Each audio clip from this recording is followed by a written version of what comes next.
Exhibit para sa mahalagang pangyayari noong martial law at isang freedom wall.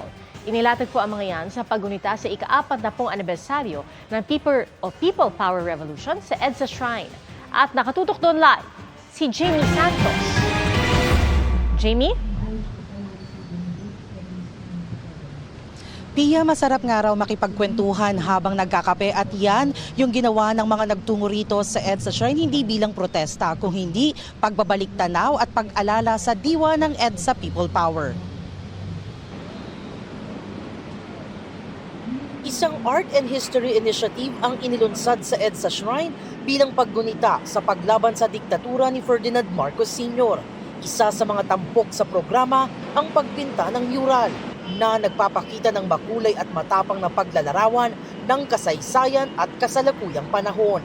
Patuloy pa rin na nangyayari ang mga cancer ng lipunan na kinakaharap noong panahon ni Rizal hanggang sa ngayon. Ang buhaya po, ang pinakasimbolo nito is yung mga kurakot na opisyalis ng ating pamahalaan na namamayagpag hanggang sa ngayon. At alam naman po natin na sila ay malaya pa rin at wala pa rin pong napapanagot. Sa Freedom Wall, maaring isulat ng mga dumalo ang kanilang saloobin tungkol sa people power at ang kanilang mga hangarin para sa bansa. May exhibit din tampok ang mahahalagang pangyayari noong martial law. Mahalaga raw maituro sa susunod na henerasyon ang mga aral ng kasaysayan, lalo na ang papel ng malawak na hanay ng mamamayan sa pagpapatalsik sa diktador.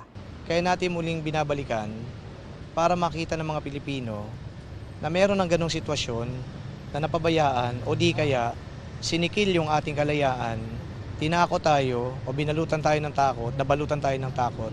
Kaya nangyaring patuloy yung pandarambong, yung pagpatay, na mga issue pa rin na meron tayo.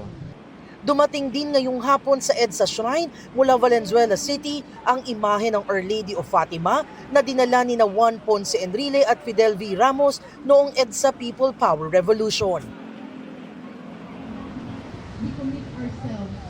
Pia, in-unveil na nga yung mural na makikita nyo sa aking likuran dito sa pader sa EDSA Shrine. Matapos nito, isang misa ang isasagawa ngayong alas 6 ng gabi na pangungunahan ni Archbishop Jose Cardinal Advincula. At yan ang latest mula rito sa EDSA Shrine. Balik sa iyo, Pia.